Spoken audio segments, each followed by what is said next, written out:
Nashik road ते इगतपुरी दरम्यान प्रवास करणाऱ्या महिलेचं सोन्याचे दागिने, रोख रक्कम आणि मोबाईल असलेली पर्स चोरीला गेली होती. इगतपुरी लोहमार्ग पोलीस आणि आरपीएफने संयुक्त कारवाई करत सीसीटीव्ही व तांत्रिक तपासाच्या आधारे नाशिकच्या भद्रकाली परिसरातून दोघांना बेड्या ठोकल्या. आरोपींकडून 4,46,000 रुपयांचा मुद्देमाल जप्त करण्यात आला असून उर्वरित मालासाठी पोलिसांचा पुढील तपास सुरू आहे. दिनांक 8/7/2026 रोजी फिर्यादी नुसरत फातिमा कमरुद्दीन राहणार कांदिवली मुंबई हे त्यांचे पती यांच्यासह नांदेड ते मुंबई असा प्रवास करत असताना त्यांच्याकडे जो काही सोन्याचा मुद्देमाल होता तो राज्य राणी एक्सप्रेस याच्या फर्स्ट क्लास AC ते प्रवास करत असताना त्यांची जी एक पर्स होती ज्यामध्ये त्यांचा सोन्याचा मुद्देमाल होता, एकूण 5,72,000 रुपये किमतीचा तो मुद्देमाल होता. त्याच्यामध्ये एक आयफोन आणि सोन्याचे दागिने होते, 4 अंगठ्या, 2 त्यांच्या पोत होत्या आणि 2 मोबाईल होते.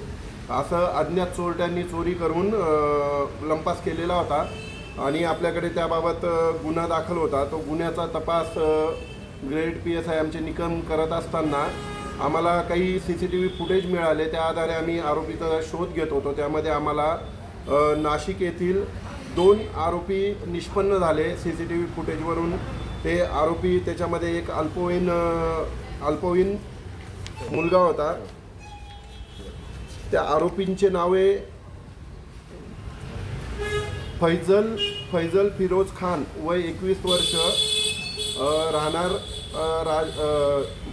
मोठा राजवाडा, काळे चौक, वडाळा नाका. आणि दुसरा जो आरोपी होता तो अल्पवयीन विधी संघर्षित बालक आहे. तर असे आम्हाला 2 आरोपी निष्पन्न झाले. त्यांच्याकडे विचारपूस करता त्यांनी गुन्ह्याची कबुली दिली आणि त्यांच्या ताब्यातून एकूण 4,65,000 रुपयाचा मुद्देमाल जप्त करण्यात आलेला आहे. गुन्हा उघडकीस आलेला आहे आणि राहिलेला जो मुद्देमाल आहे त्यामध्ये एक सोन्याची चेन आहे, तो पण आम्ही रिकवर जप्त करण्याचे प्रयत्न करत आहोत.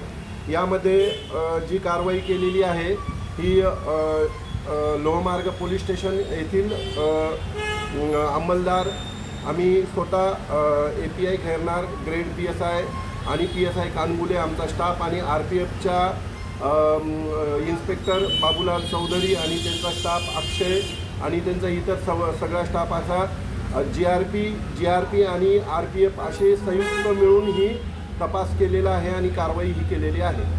न्यूज डेस्क, आपलं नाशिक.